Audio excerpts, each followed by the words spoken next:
Hi, everybody. It's Janie. You know me from the League-Kempner House, but I am not speaking to you today as being affiliated with the League-Kempner House. I am just speaking to you as an individual. I am using this YouTube channel as a way to get this message out because there are a lot of people very upset now about the outages after Hurricane Beryl.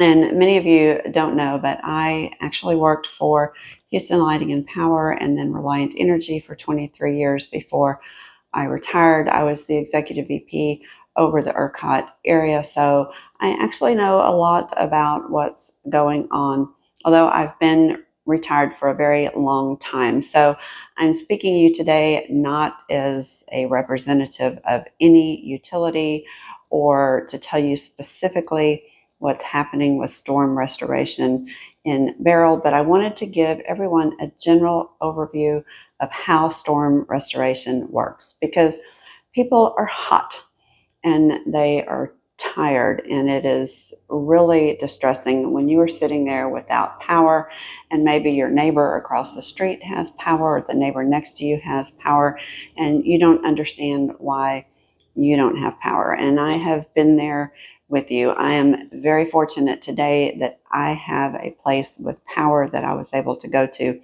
and have air conditioning, but right now 1.1 million Houstonians do not have power, and it is sweltering hot. This is an early hurricane. It's very hot and tempers are high and fingers are being pointed, and I just want to give you a little background because I think information is important. Sometimes if you're upset about something and you understand the process and what's going on, it doesn't make you any more comfortable. It doesn't make you any less hot, but at least you know that things are being worked and there is a resolution in the end, and to give you a little more confidence in the process of what's going on. So that's what I want to talk to you about today. So first of all, Beryl was a relatively small storm. It had a very compact area. It moved very fast,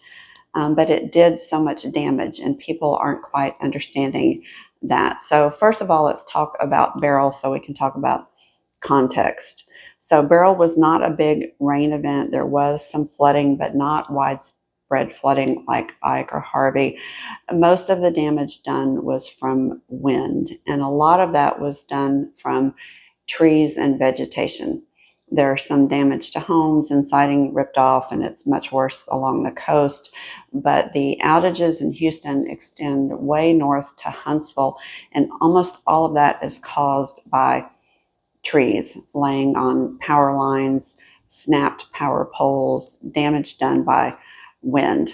Now, just a month or so ago, we had a Denchero event, I don't know how you pronounce it, where we actually had whole huge transmission lines crumple and go down. So that was a very isolated, severe wind event. Fortunately, Beryl did not damage the transmission system or the substations, which is good news because those things take a very long time to repair. And let me just explain to you what that is before I go on. So the transmission lines obviously are the great big metal towers that you see that carry the very, very high voltage power. And I think of that as the trunk of a tree. That power steps down to substations and gets put out in distribution lines, which have a much lower voltage. Those come into your neighborhood and get stepped down by transformers to the voltage that comes into your house. And so it's like a tree. It just branches out. But imagine thousands and thousands of these. In Centerpoint service area, there are 3,700 miles or so of transmission lines.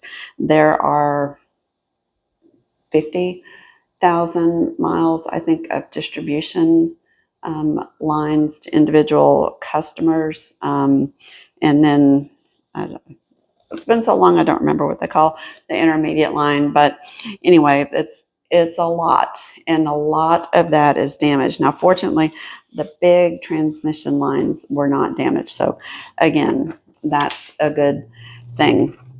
Now, contrast this storm with, let's say, Ike, which was the last big hurricane that we had come through here.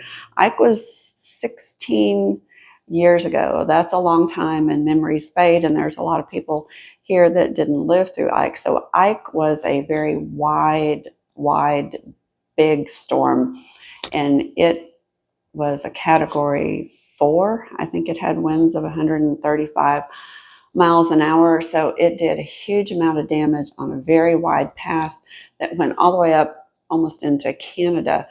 The state of Ohio in Ike had 2.6 million people without power. That's more people than were out in Houston. So imagine Houston, Dallas, Fort Worth, every major city in its path all the way up through the Ohio River Valley without power. That was a massive restoration event. And that's important to keep in mind because I'll circle back to that in a little bit.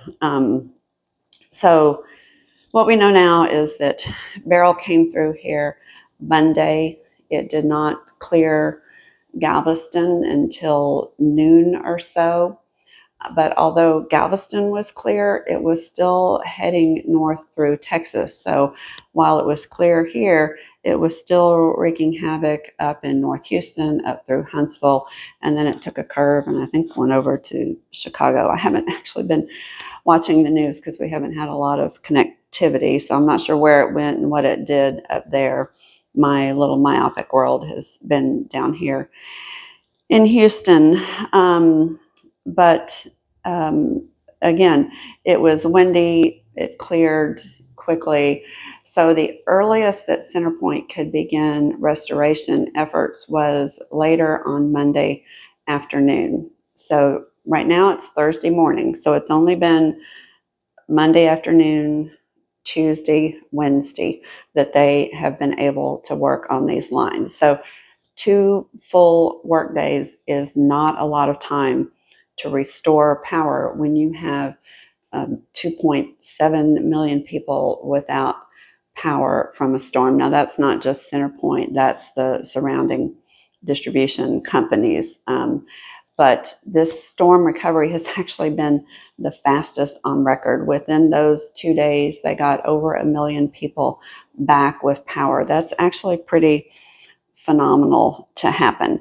So let's talk about how that happened. So this goes back 120 years. When electricity was first invented or first became commercialized, utilities immediately began working together because no one utility by itself can have enough personnel or manpower to do a storm recovery.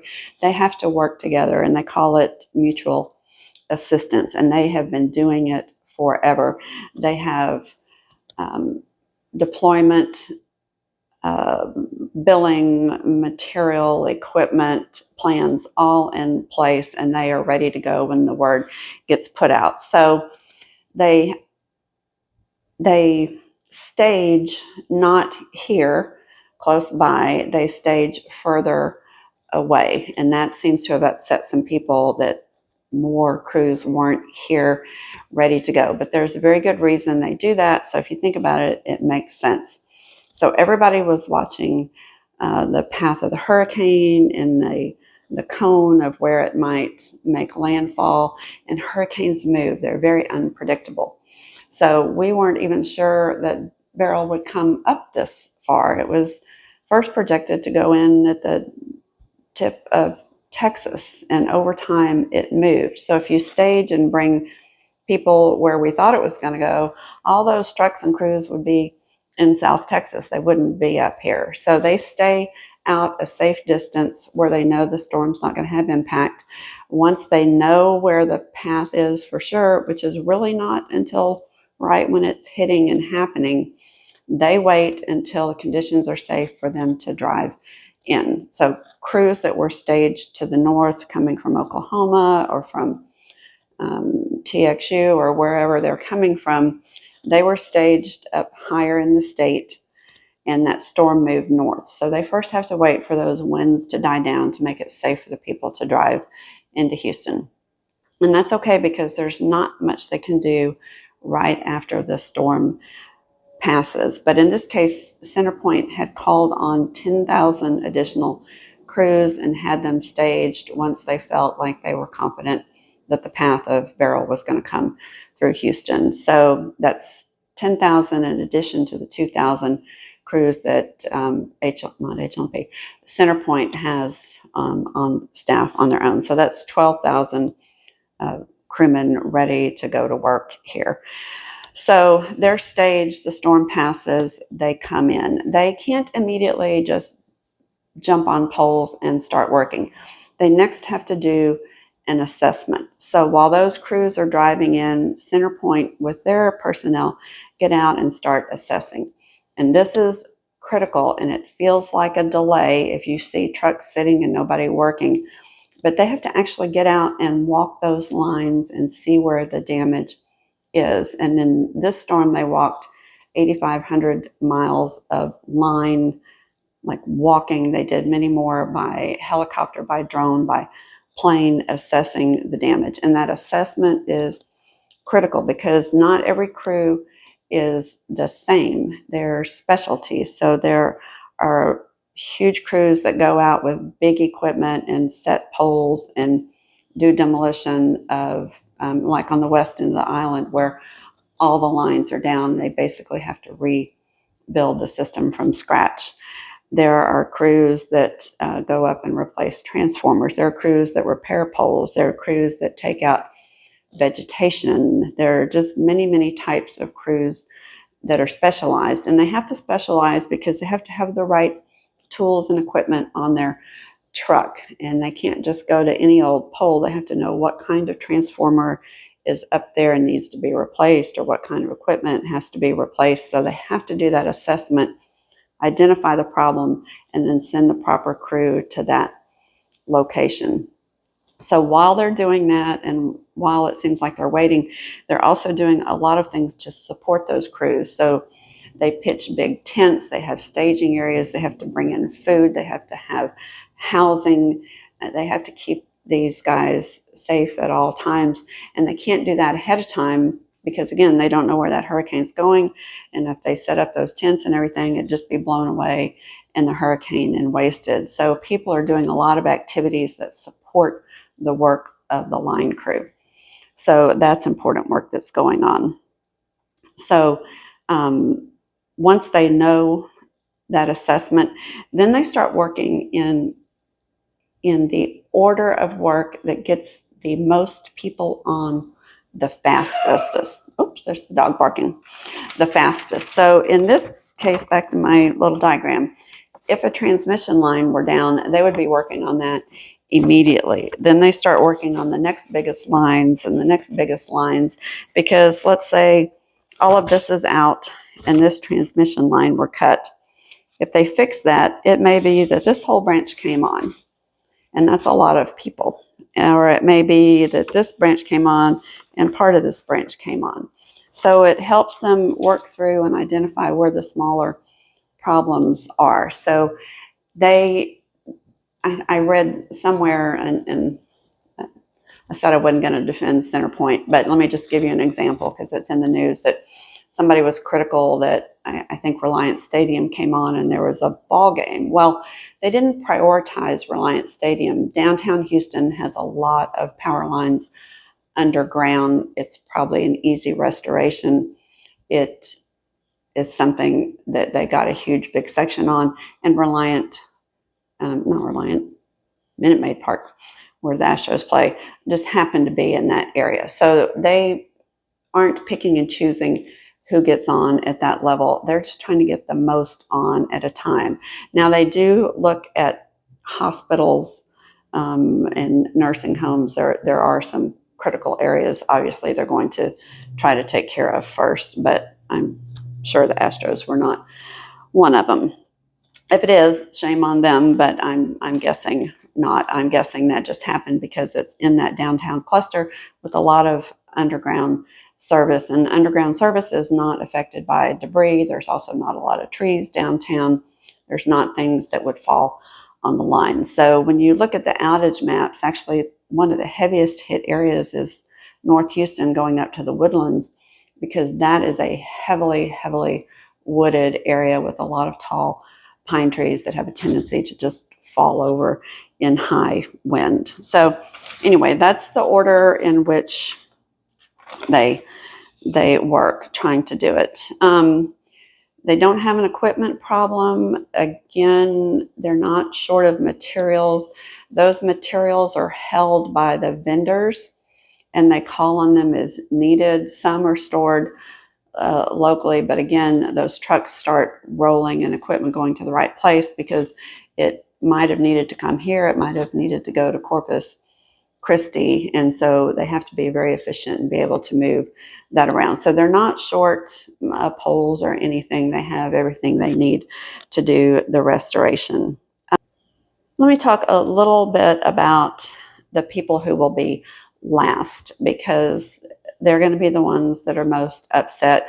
Hopefully by the end of the day, Friday, I think Centerpoint is estimating there'll be only about 500,000 people left without power. That's pretty darn good 4 days after the storm passing. The bad news is, for those people that don't have power at that point, it could be a longer wait, because at that point they have done all the big work and they're way down at the twigs on the tree, and you're probably a twig. And I've got an example at my house during Ike when we were the twig on the tree. And you'll see on the timestamp of the photographs, Ike was on September 1st, and the work being done to restore power to our block was done on September 27th. So 26 days later. I think I know what photographs I have, so let me talk through what happened there, because it's a great example of why your neighbor may have power and you may not, or one street may have power and you have not, and why some of these things just take time. So what happened in Ike, in my neighborhood, we had a lot of tree damage, pole damage, whatever, but in our backyard there's a transformer on a pole, and the pole just twisted and snapped off at the top. And it was just barely sitting there. They weren't even sure the pole was still connected together. And that heavy, heavy transformer was on top. And there was no way for anyone safely to go up that pole or to get a bucket back there and go up there, because there was risk of that falling at any point. It could hurt anybody who was on that pole. It could be actually a fatality. And they couldn't let anybody work on any of the other poles, because if it fell, it would jerk the power lines and whipsaw those poles. So our whole block was out, and they were stumped as to how they were going to get up and get that transformer down. They finally came up with the idea to use this giant crane. And I should tell you that our lot is 150 feet deep from front to back, and then there's a 15-foot easement in front of that. So it was 165, 170 feet from the street back to that pole.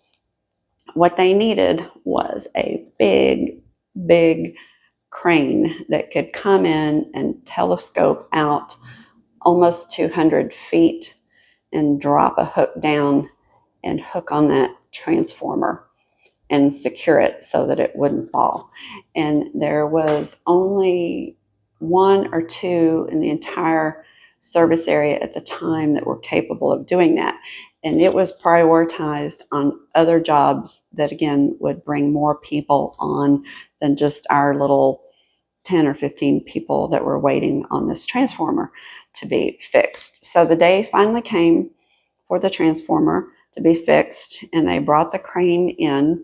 Then they had to bring in like 2 more semi-trucks full of these big weights to weight the crane down so that it wouldn't tip over, because they're sending that boom out so far.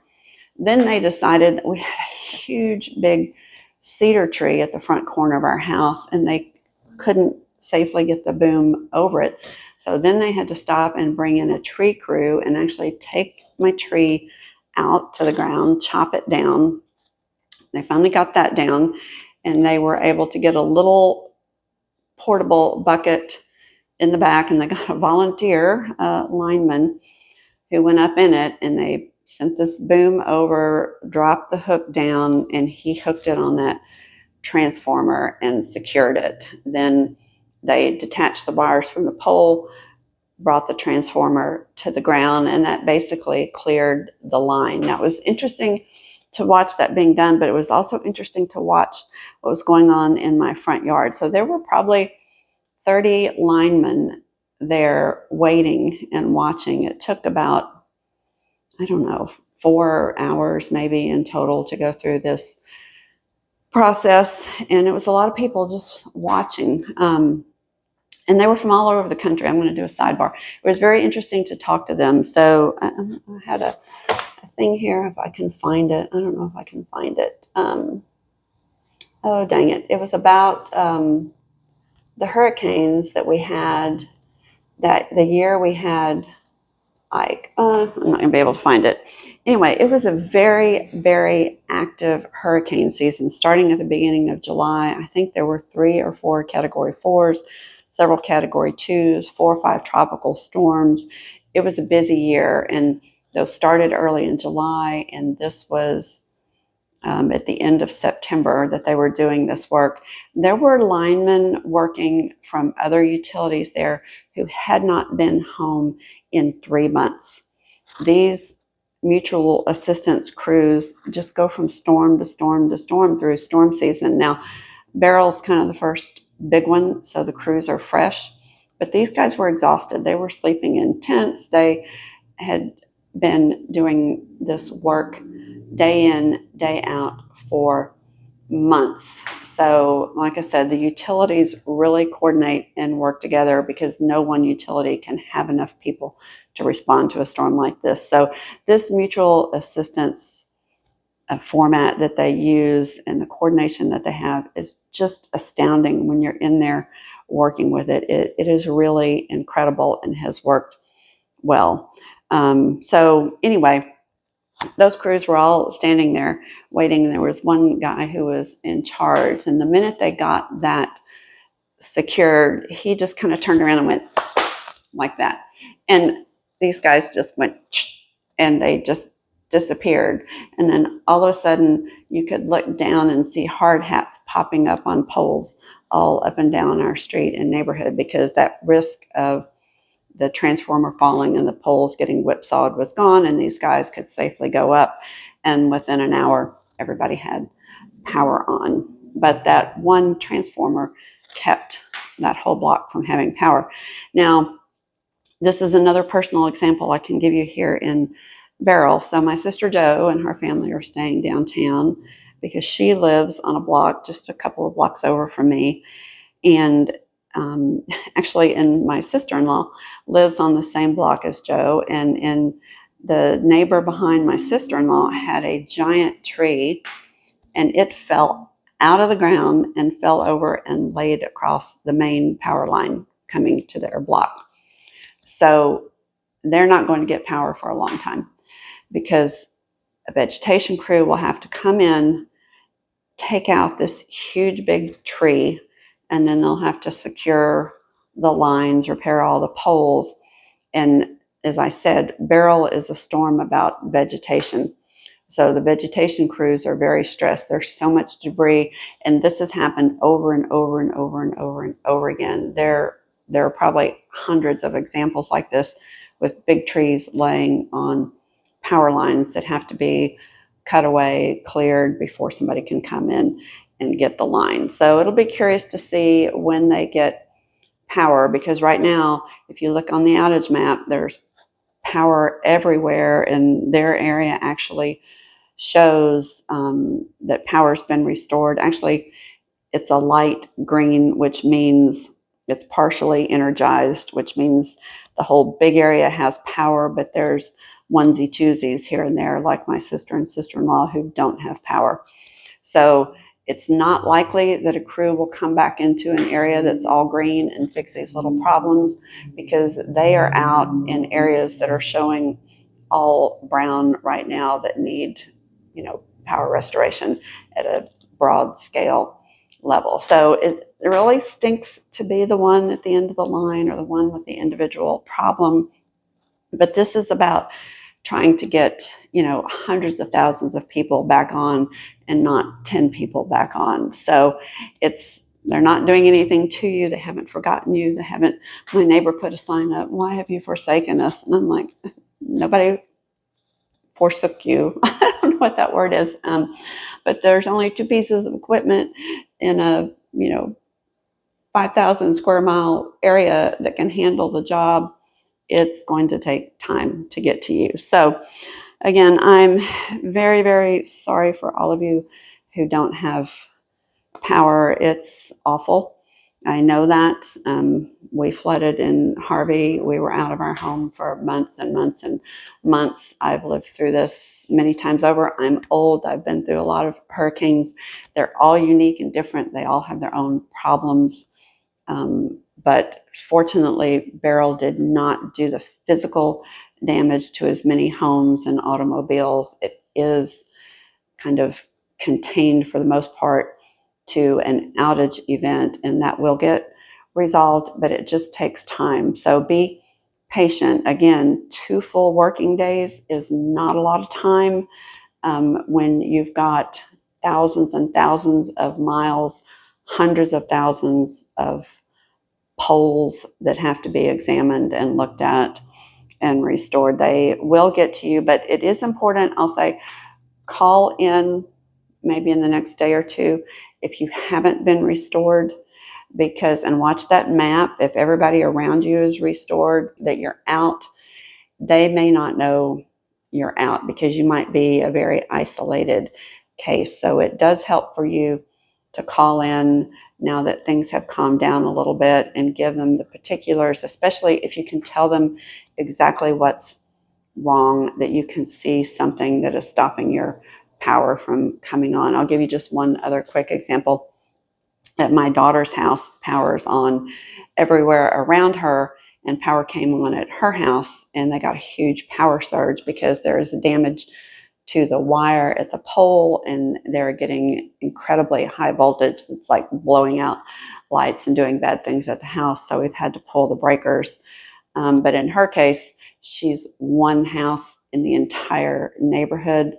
So I don't think they're going to get to them until the very end, because there's still 1 million people without power, and they don't care that she doesn't have power as an individual, and rightly so. It's more important that they get as many people on as quick as possible, and then come back and deal with these individual isolated cases. Oh, I forgot to circle back to Ike and contrast it with Beryl. So one of the things that makes me optimistic about power restoration with Beryl is that it was so small and concentrated, and it's in a pretty compact service area. Ike was so widespread, was so far reaching, that even those mutual assistance crews are limited. There's only so many linemen out there, and when they're trying not only to restore power down here, but all the way up to Ohio, they're spread pretty thin. But this was a very tightly contained area of damage. Although it's extensive damage, those crews can come and focus. So my guess is Centerpoint may pull in even more crews once they've completed all their assessment and have a very specific list of the repairs that need to be done. Then they can make very specific requests for crews to come in. So fingers crossed. Again, I hope that helps y'all understand a little bit about what's going on. There's a whole question about, could this be avoided? That is a much bigger, broader policy issue I don't want to get into, but my guess is that will be coming up in the news soon. There's something called system hardening that can be done. That's for another day. This is the here and now of what's going on with the outages. So we're praying for everybody. I hope you get power on soon, and hang in there. It will pass. If you can get someplace cool, I did learn this. Now I'm going to give personal advice to all of you. In Ike, we had friends who had power who offered for us to come and stay at their house, and we did not want to impose So we didn't go, and in hindsight, that was the dumbest thing we did. If you have someone who has offered for you to come stay with them, who has power, take them up on it. Things were reversed and you had power, you would welcome someone into your home to get them out of the heat. So don't be afraid to accept that help. Get yourself someplace cool and safe and wait this out. And again, we're praying for everybody and hope you have power restored soon. If you have any questions, just drop them in the comments. I'll try to respond.